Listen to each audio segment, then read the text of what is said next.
Muchas gracias. Bueno, el trabajo que hice fue un trabajo, sí, efectivamente, con futbolistas, pero yo no era el profesor de fútbol. Aunque me fascina el fútbol y también fui profesor de fútbol. Para iniciar, vamos a ver un video corto que refleja un poco, resume una mirada del deporte y lo que nos ocupa, que no es tan positivo y tan halagador como todo lo que se ha dicho hasta este momento. El objetivo de esta ponencia es visibilizar la utilización de ayudas farmacológicas por jóvenes deportistas, quienes se ven cada vez más tentados a elegir métodos ilícitos para tratar de ganar las competencias, emulando a los atletas de altos logros y, de paso, colocando en riesgo su salud y desvirtuando los objetivos propuestos desde una mirada humanista del deporte. Se iniciará con una contextualización de la bioética en el campo deportivo, luego se mostrarán referentes teóricos e investigaciones corroborando un aumento considerable del uso de sustancias prohibidas que hacen parte del denominado mejoramiento deportivo, definido como el uso de medicamentos u otros aditamentos con el objeto de aumentar el rendimiento más allá del entrenamiento convencional. Tendencia que afecta a una parte del deporte en general y de manera particular al deporte formativo, aunque en menor medida. Finalmente, se plantea incluir los principios de la bioética principialista, de esta corriente de la bioética, que es la bioética principialista, para abordar y dirimir, cuando sea posible, esta problemática. Introducción. El deporte formativo es un fenómeno a nivel mundial dirigido a los niños y jóvenes quienes realizan actividades deportivas similares, mas no iguales al deporte de altos logros.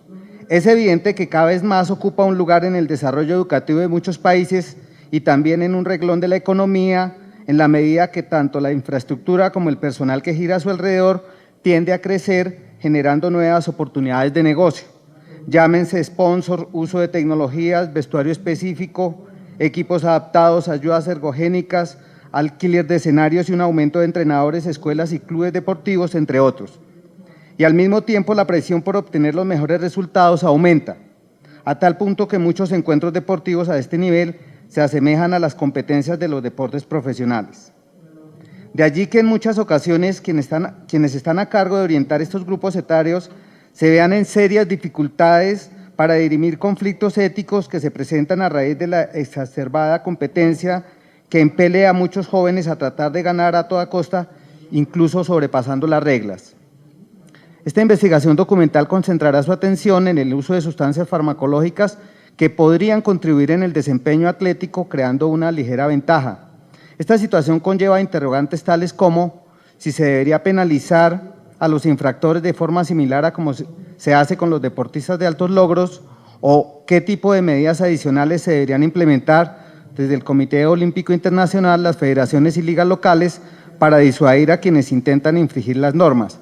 Pues allí yo los invito a ustedes a que reflexionen entre lo que significan las normas y lo que significan las leyes. Regularmente las normas las aplicamos en los ámbitos educativos, formativos, ya sea del deporte o a nivel formal, mientras que las leyes pues se aplican en igual medida para todos. A continuación se iniciará con un esbozo general de la bioética, luego su ampliación de fronteras al contexto del deporte formativo y sus implicaciones en la educación deportiva. Bioética. Aspectos fundamentales. La entrada de la bioética en el ámbito académico obedece a ciertas condiciones fundadas desde la medicina por la posibilidad de cambiar el curso natural de la vida humana a partir de la aplicación de la tecnología y más recientemente por las nuevas alternativas farmacológicas y de la ingeniería genética que pretenden modificar su esencia tal y como ya lo han hecho con las demás formas de vida existentes, llámese organismos vivos, plantas, animales o tejidos vivos, entre otros. La palabra bioética está compuesta de dos elementos, un sufijo bios, alusivo al cuidado de la vida no solamente humana, sino de la vida en general, y etos, referido a una norma o costumbre que se privilegia en una cultura y en un tiempo histórico determinado. Fue pensada en términos idealistas de respeto a todas las formas de vida y a un equilibrio de la acción humana con el ambiente.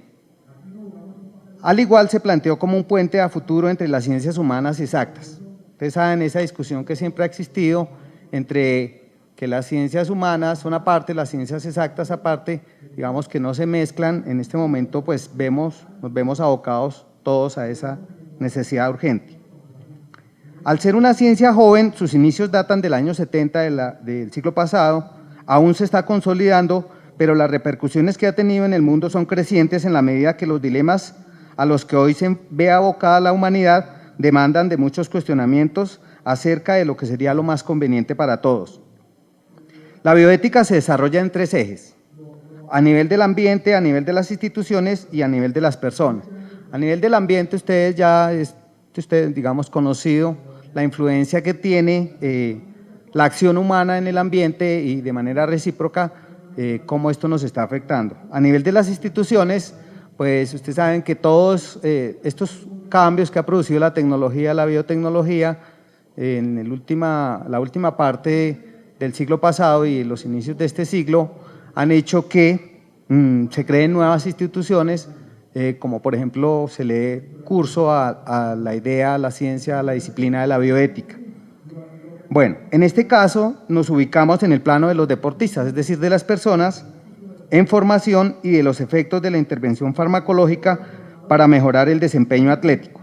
Pensamiento que trasciende la enfermedad y hace parte de la medicina del confort, apoyada por una idea que dice más que mejor o mejor que bien, la cual utiliza los adelantos de la biomedicina en personas sanas y se vale en gran medida del uso de medicamentos creados con propósitos terapéuticos, pero aplicados en otros espacios y con fines diferentes, como en el deporte formativo, procurando aumentar la fuerza, velocidad, resistencia u otras cualidades físicas o psicológicas que permitan ampliar las probabilidades del éxito deportivo. Las probabilidades, no que lo garanticen.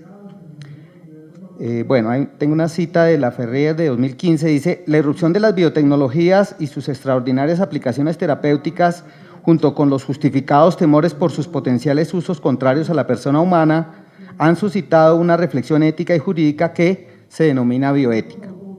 Ahora bien, a partir del año 2005, con la Declaración Universal de Bioética y Derechos Humanos promulgada por la UNESCO, yo sé que muchos de ustedes no la conocen, pero existe desde el 2005, y que es considerada por muchos especialistas en bioética como el primer documento moral del siglo XXI, Garrafa 2014, es así como las fronteras de la bioética se amplían hacia otros espacios como el deporte formativo, que si bien es cierto está orientado por sólidos presupuestos filosóficos y morales, como ya lo hemos visto esta mañana, pero hoy se enfrenta a otros dilemas, a dilemas inéditos, ya que antes los factores económicos y competitivos no tenían el peso que ahora están adquiriendo, sumados a las ventajas que la biotecnología permite, llevando a que muchos jóvenes deportistas prefieran tomar un atajo, es decir, el uso de fármacos, sin medir las consecuencias morales y la afectación de su salud en el corto, mediano y largo plazo, ya que hoy esta modalidad deportiva deja de ser una actividad para el uso del tiempo libre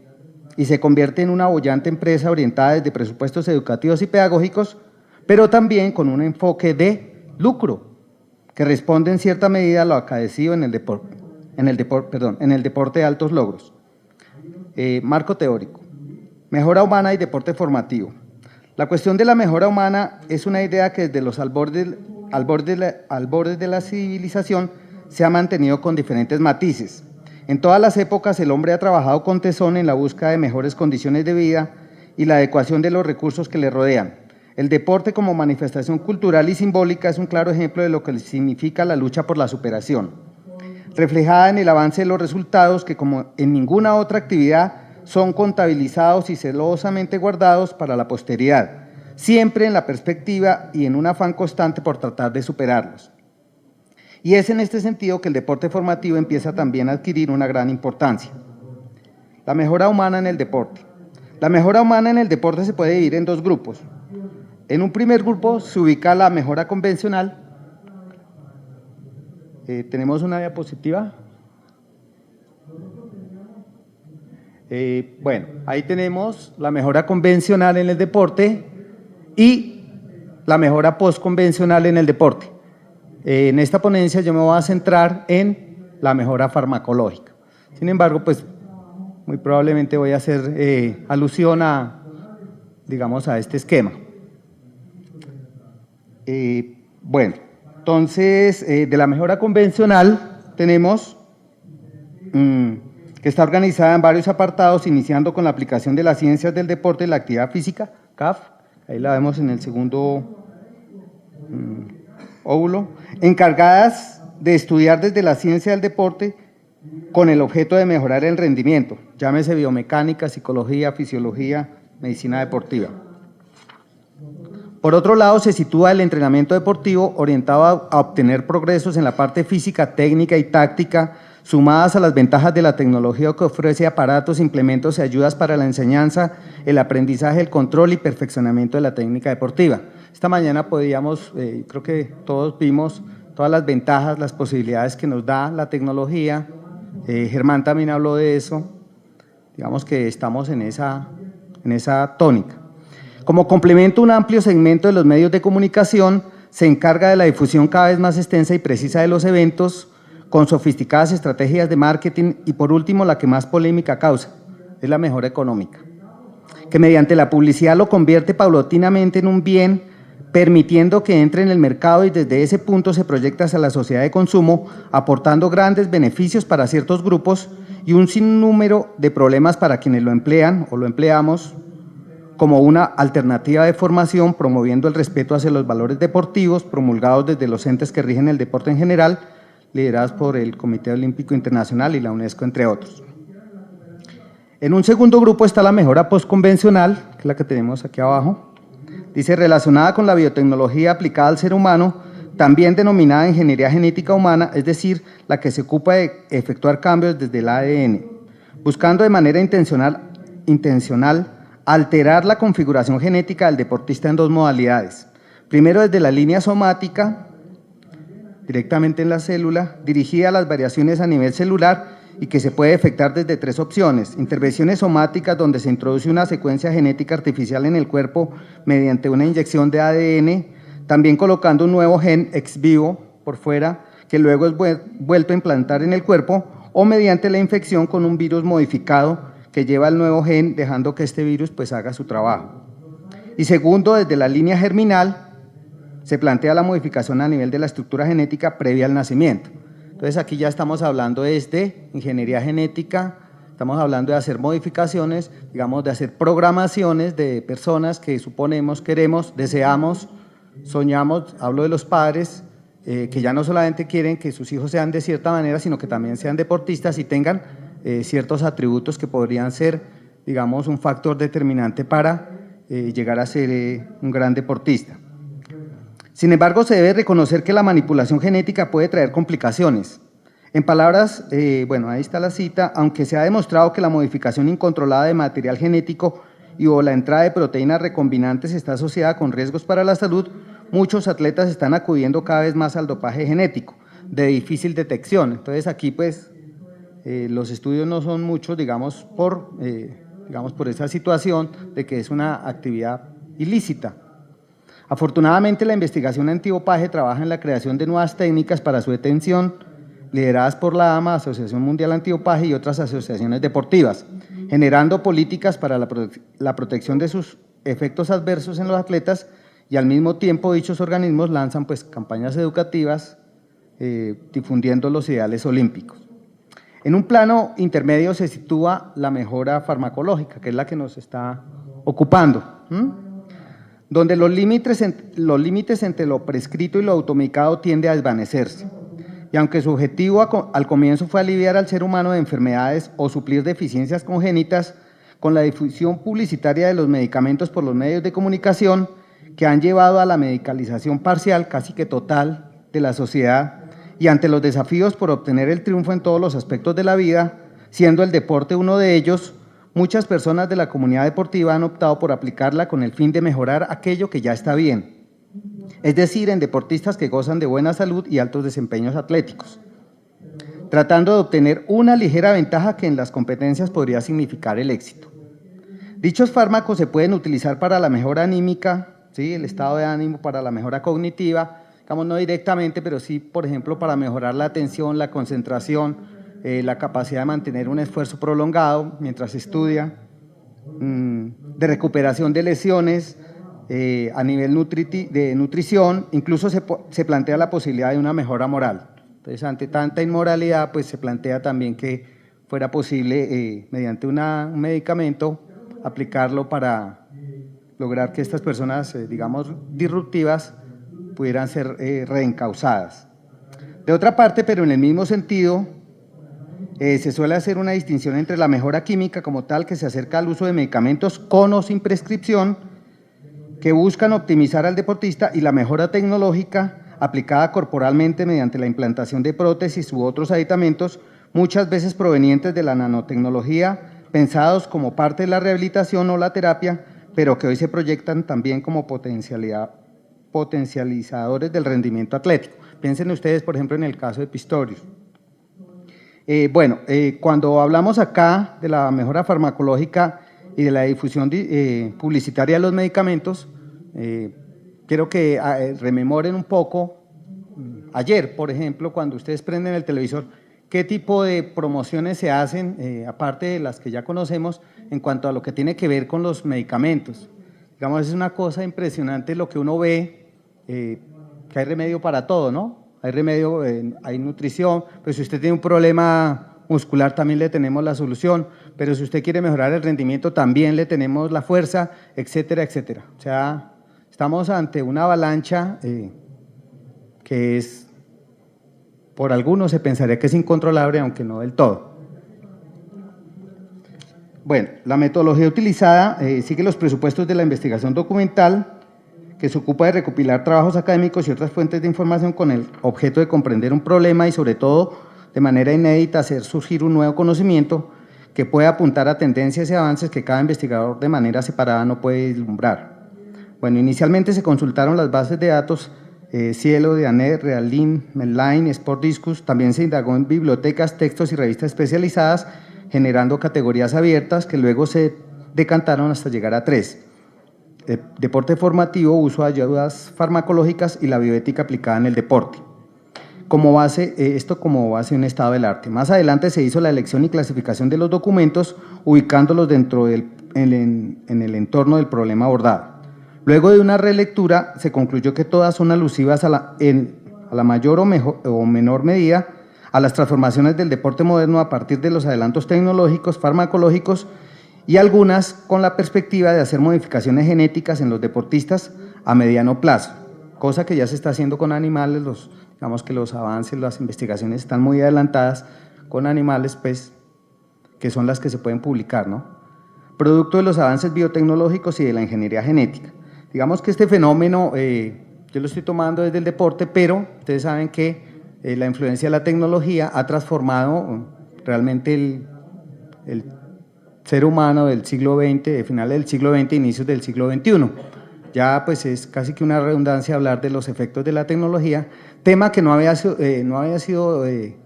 se había ocupado la filosofía, ocupada en otras cosas, pero digamos que los efectos que tiene la tecnología son directos. O sea, los estamos teniendo ustedes y yo los estamos teniendo ahí con sus aparatos, con sus comunicaciones, etcétera. Son cosas reales, de allí que pues la filosofía de la tecnología tuvo que hacer un desarrollo acelerado, pues digamos, para tratar de ponerse al día y buscar, digamos, algún tipo de explicación de todo este fenómeno.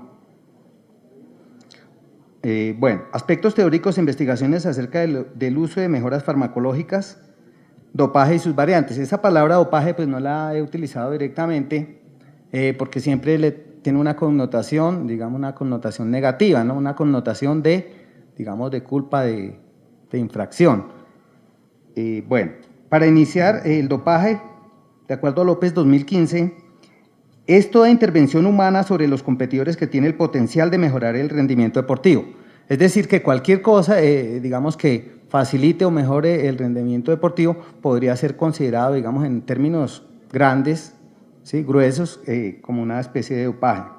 Definición bastante amplia, pero que permite un primer acercamiento a la complejidad del problema. El dopaje puede ser de 4 tipos: natural, químico, experimental, químico sistematizado y biotecnológico. El dopaje natural, haciendo un poquito de memoria histórica, fue el resultado de las observaciones que desde la antigüedad realizaron los médicos griegos sobre los efectos que producía el consumir órganos de animales en el rendimiento físico, por ejemplo, los testículos de toro o de cordero, aunque otros atletas optaban por nutrientes vegetales y dietas basadas en higos secos. También se valían de productos estimulantes como plantas alucinógenas, setas, semillas, brandy, quesos fermentados y algunos vinos, entre otros. El objetivo era aumentar el rendimiento deportivo y disminuir la fatiga y el dolor por el sobreesfuerzo de las competencias. Dopaje químico, facilitado por los adelantos de la biotecnología de segunda generación, que permite sintetizar ciertos alcaloides para crear fármacos.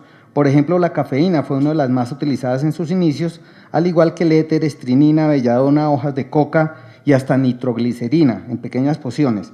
Fueron administradas por los entrenadores mediante fórmulas secretas con el fin de ganar, incluso en la época dorada del deporte amateur, al inicio del siglo XX, creando innumerables controversias por los resultados y sus no muy nobles ganadores, quienes recurrían a diferentes artimañas, colocando en riesgo su vida y honra.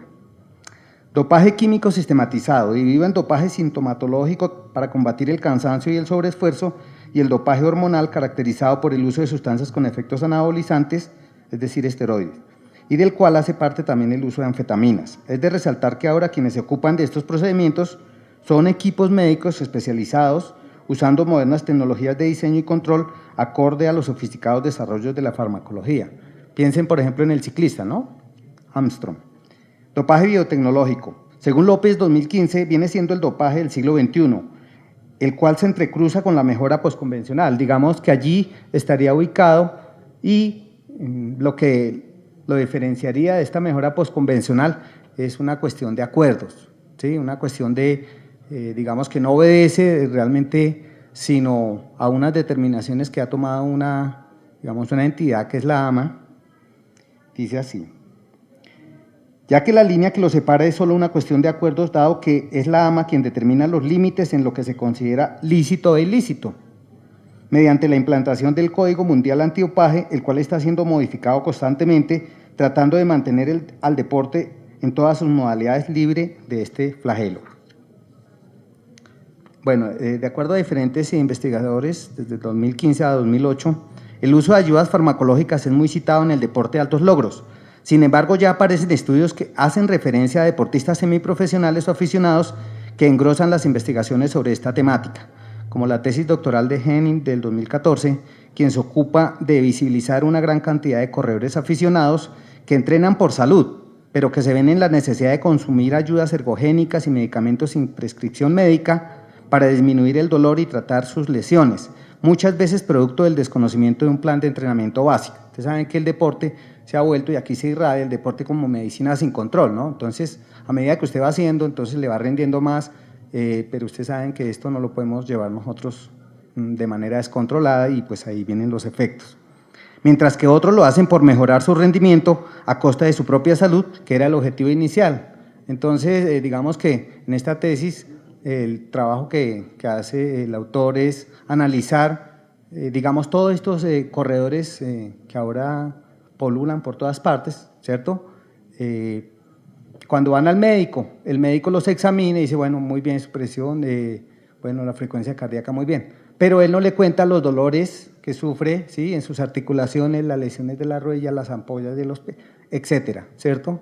Entonces, esa partecita es la que no se visibiliza y es importante que también la tengamos en cuenta.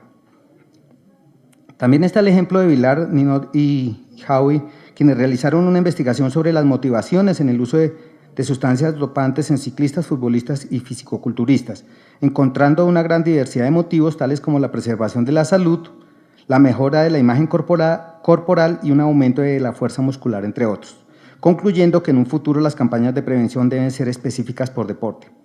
Otro trabajo que se considera emblemático fue el cuarto Congreso Internacional Deporte, Dopaje y Sociedad, celebrado en España en 2014, donde se hizo un análisis pormenorizado del dopaje desde la interdisciplinariedad, confluyendo diversas miradas desde todas las ciencias, reconociéndolo como una prioridad para los estudios sociales del deporte. Por su parte, Sala, Maureen y Michael, 2014, han estudiado la temática del dopaje en jóvenes deportistas, concluyendo que muchos de ellos ingieren sustancias ilícitas para controlar la presión psicológica que genera la competencia y no pretenden mejorar su rendimiento físico, sino desempeñarse adecuadamente, es decir, poder manejar la influencia negativa de los oponentes y disminuir la ansiedad y el estrés. También se encontraron que los deportistas más vulnerables son adolescentes varones que participan de manera intensiva en los deportes, Ustedes ven ahí que hay hay un desconocimiento, hay una necesidad de tratar de manejar lo que significa la competencia, pero no hay los recursos, no está la capacitación y los deportistas, terminan haciendo este tipo de conductas que son bastante graves. En esta misma línea, pero desde los resultados deportivos, se puede entrever que las percepciones sobre las supuestas ventajas que proporciona el doping en la superación de las marcas y los récords es errónea. Al menos así lo demuestran Hermann y Henneberg 2014 en su tesis doctoral realizada sobre los efectos a largo plazo del dopaje en los registros deportivos. En su análisis abordaron una revisión documental con datos recopilados de 1886 hasta el 2012, donde luego de comparar dichos resultados concluyeron que el dopaje no mejoró las marcas, pero en cambio sí perjudicó notablemente la imagen del deporte en general y de las organizaciones que lo dirigen de manera particular. Entonces aquí también hay un efecto, que no estaba previsto, y es que se supone que con el dopaje mejoraríamos las marcas, ¿sí? Pero, de acuerdo a esta investigación, se demuestra todo lo contrario. En cambio, la imagen del deporte sí, pues ha entrado en cuestión. Bueno, hasta ahí lo que tiene que ver con el deporte. Ahora voy a hablar un poco la postura desde la bioética principialista, que es el tema que, de donde he partido. Desde la mirada de la bioética principialista anglosajona, Pochan y Childrens, 2001, y Caro, 2010, recomienda que los dilemas éticos en el deporte de altos logros, o aplicados al deporte formativo, podrían ser abordados desde esta corriente bioética.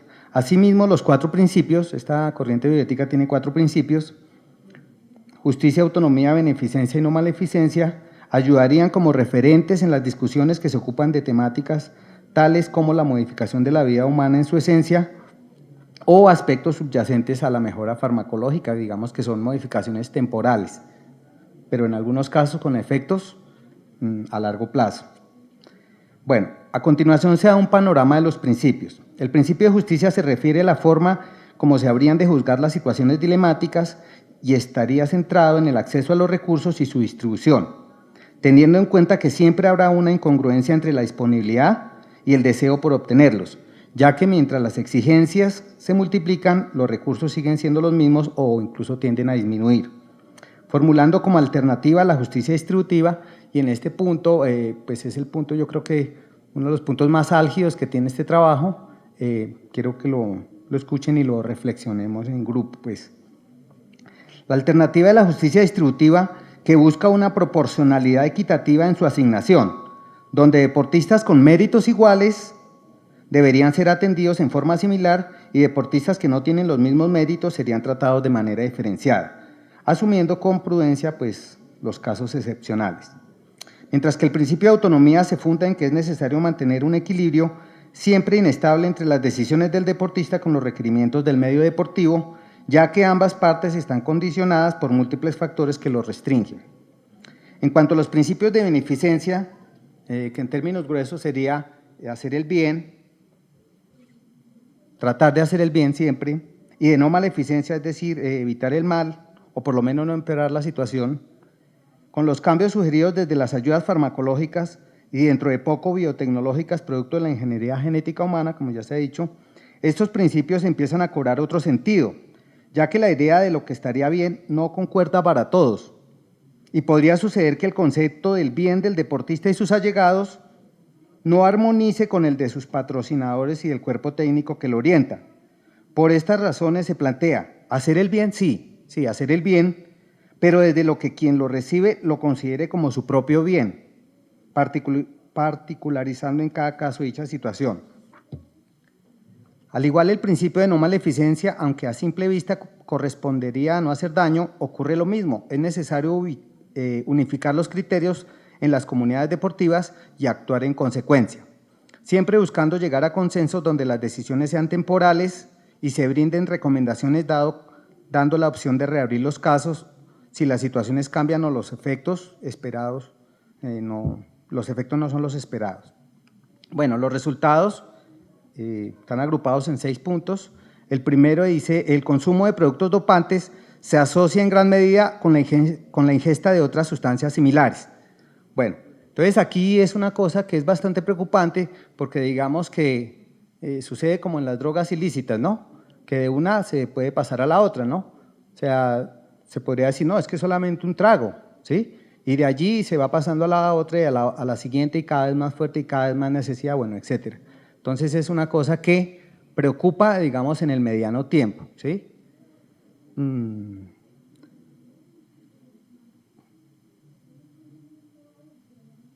Ciertos factores educativos también, digamos, que facilitan esto y un manejo y un marcado predominio de influencias psicoambientales. De allí que se convierte en una necesidad de adelantar programas formativos a edades tempranas mancomunados entre padres, profesores, entrenadores y el cuerpo técnico para su prevención. A nivel psicológico, muchos jóvenes deportistas muestran una elevada ansiedad precompetitiva, baja autoestima y un menor nivel de autoeficacia. Morientes 2014, siendo más susceptibles de sucumbir a presiones externas para realizar estas conductas. De allí que es necesario enseñar estrategias psicológicas para sobrellevar con éxito las competencias desde la formación inicial. Bueno, al inicio de esta sesión se hablaba de la motivación en el sentido de que los deportistas a veces están lo suficientemente motivados, pero acá podrían estar demasiado motivados, ¿cierto? Sobremotivados, y esto también los podría llevar a niveles de, digamos, de baja autoeficacia y aumento de, digamos, de la ansiedad, etcétera, conduciéndolos a lo que ya se ha mencionado. Tercero, las campañas de los organismos que rigen el deporte a nivel mundial deberán ser supervisadas y todos estar atentos a ejercer un seguimiento de sus iniciativas, ya que hay muchos intereses económicos que podrían convertir al deporte formativo en un nuevo mercado de estas sustancias, que se entrecruzan entre ayudas ergogénicas, entonces Red Bull te pone bien, te da alas, etcétera, ¿cierto? El tratamiento del dolor, bueno, Duraflex, y las que se ocupan de recuperación de lesiones, y todas están así a la orden del día. Digamos que aquí para los más jóvenes de pronto no sean muy conscientes, pero es una cosa terrible lo que se ha hecho, digamos, que ha permitido la medicina y la industria farmacéutica en permitir que, digamos, los medicamentos, los medicamentos, las medicinas sean promocionadas con intereses económicos. Esto es realmente nuevo. Digamos, antes de los años 60 no existía esa modalidad, pero debido, digamos, a ese afán por el lucro, se aprobó de manera, me parece a mí, digamos que no se han medido las consecuencias del todo, pues finalmente no son muchos años, no son de los años 60, serían más o menos 50 años. Este año, en enero, se reunió en Tokio la AMA con la industria farmacéutica para ver qué pueden hacer, ¿sí? ¿Qué controles se pueden hacer? Piensen ustedes el daño que se ha hecho y ahora pues también para limpiar la imagen, etcétera. Entonces ahora ya están hablando de que bueno, que estos medicamentos, que tiene que haber algún control, pero ustedes saben que esos medicamentos muchos son de venta libre o se los dan para que otro se los compre, etcétera. Entonces en eso estamos.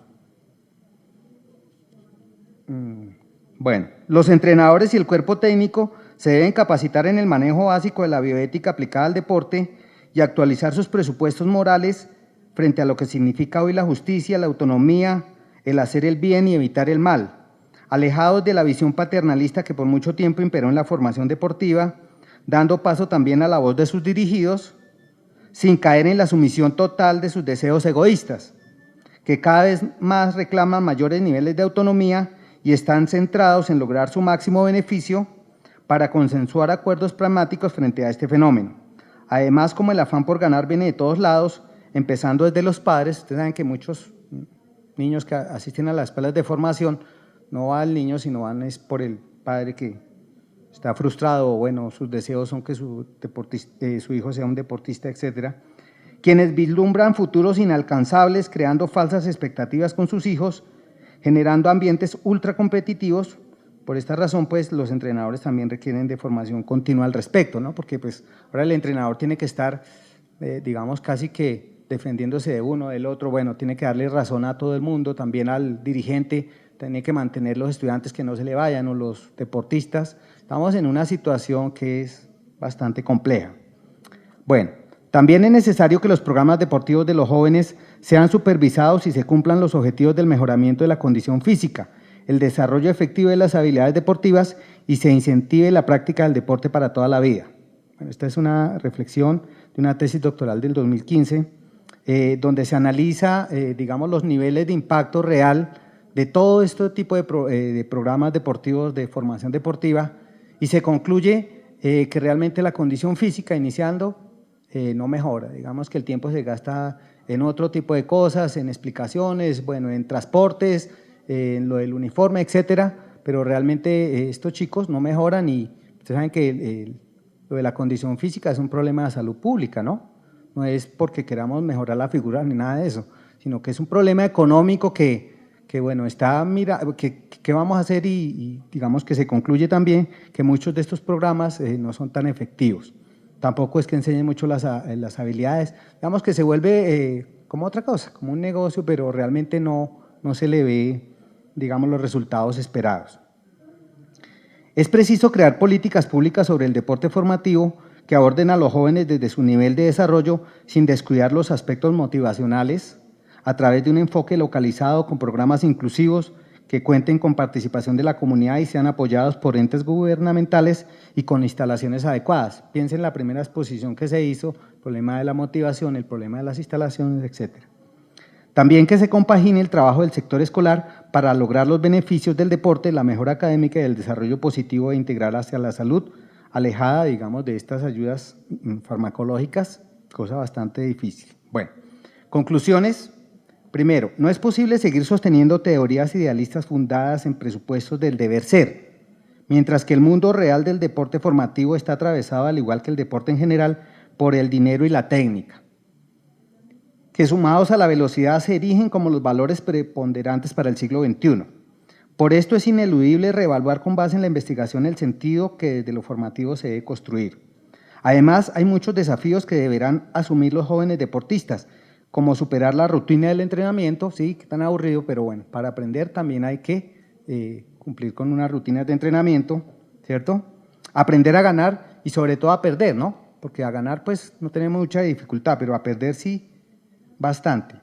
Y también a ejercer liderazgo, asumir riesgos, incluso formar su carácter, ¿cierto? Ser capaces de participar honestamente sin dejarse disuadir de conductas antideportivas que muchas veces vienen desde sus propios ídolos. Ustedes lo saben. Entonces, los ídolos en el ciclismo, en el fútbol, bueno, tenemos casos, digamos que es casi que vergonzoso nombrarlos, digamos por la cantidad, y que son, digamos, las estrellas, digamos, es hacia donde ellos miran, y dice, pero mire lo que está haciendo mi héroe, pues, bueno. Segundo, se considera que la propuesta de la ética del deporte contenida en las declaraciones de los organismos mundiales que lo rigen es demasiado utópica y difícil de mantener. Wanneger, 2015, siendo preciso desarrollar ciertas condiciones tales como la motivación para promover el comportamiento ético. Esta es una tesis doctoral que analiza, digamos, los efectos y las posibilidades que tendrían todo este tipo de documentos que nosotros bien conocemos, que están muy bien escritos, muy bien fundamentados filosóficamente, pero a la hora de la práctica a veces no concuerdan las dos cosas. Bueno, sin ser pesimistas, digamos que esta autora lo que hace es dar algunas recomendaciones, como por ejemplo,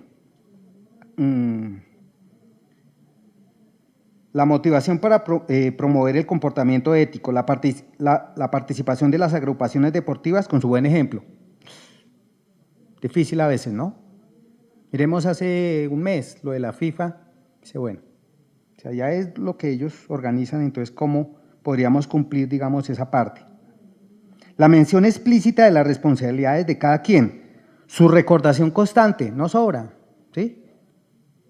Y sobre todo que cada día se adhieran más deportistas, entrenadores, padres y dirigentes a sus presupuestos, que conozcan estas, digamos, estas declaraciones, que las compartan, digamos eso, digamos desde un punto, ¿sí? Bueno, la bioética principialista se propone como una alternativa menos ambiciosa, desde una postura modesta y pragmática, ¿sí? Buscando primero que toda la colectividad del deporte la conozca y empiece a tener en cuenta sus principios, porque es muy difícil hablar de bioética, o sea, tratar de aplicarla o de entenderla si no se conoce, pues cómo se va a aplicar, si no se conoce, digamos, sus alcances, digamos, esa diferencia entre ética y bioética, pues es difícil que pueda haber algún tipo de resultado. Bueno, estos principios bioéticos son el fruto de vivencias y realidades a partir de la incursión de la ciencia en la modificación de la vida humana, alejada de los idealismos de la filosofía moral que primó desde la antigüedad hasta mediados del siglo XX y desarrollada en situaciones médicas llevadas al límite, ¿sí?, al inicio y al final de la vida sobre todo, pero que hoy aborda los dilemas generados durante la vida del deportista por las posibilidades de hacer transformaciones corporales temporales o definitivas, no clínicas, estoy hablando de personas que están bien, ¿sí?, que quieren estar mejor, más que bien, para optimizar su performance. Con ayuda de estos argumentos, con base en estos argumentos, al colocar en tensión los deseos privados del deportista, digamos que los deseos privados del deportista vendrían a ser dados por el principio de autonomía y el principio de beneficencia, o sea, mi propio bien, ¿sí?, mi propia autonomía, pero bueno, y es que yo no estoy solo en el mundo, ¿cierto? Entonces, por eso tendríamos que contrastarlos con el principio de justicia, bueno, que es bueno también para, no solamente para usted, sino para su comunidad de iguales, y finalmente, pues no hacer el mal, que es lo que nosotros queremos, ¿no? Aunque a veces el deporte, por tratar de hacer bien, resultamos haciendo bastante mal. Bueno, lo que busca es dirimir los conflictos alrededor de los antagonismos y lograr consensos razonables, donde los disensos también sean explicitados. Bueno, acá es importante, esto es una figura que es trascendental en bioética, y es que a veces las personas dicen sí, pero hacen no. Entonces, que haya esa oportunidad de decir, ¿usted por qué no está de acuerdo? Bueno, explicite sus razones, ¿sí? Porque no se trata de que todos seamos amigos, esto es una comunidad de amigos morales, por ejemplo, ¿cierto?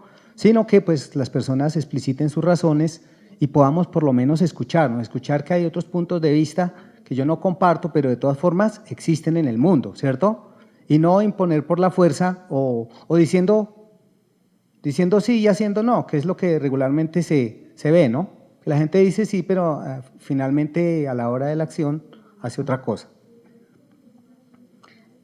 Bueno, de igual manera se proyecta hacia el empoderamiento de las asociaciones deportivas para la toma de decisiones en conjunto y de acuerdo a cada microcosmos particular, con sabiduría y sin renunciar a su horizonte moral.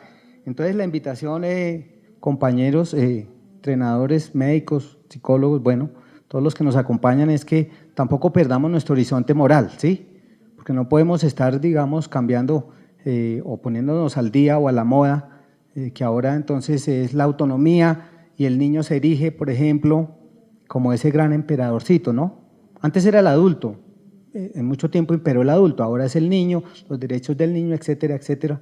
Sí, no aparecen los deberes, ¿cierto? Sino que miremos las cosas un poco, y me atrevo a decirlo, quitándole un poco de esa autonomía al sujeto, ¿cierto?, que a veces no la sabe utilizar muy bien, y empoderar a los grupos, digamos que los grupos ejerzan presión y se tomen decisiones, digamos que le convengan más a la mayoría que a uno solo.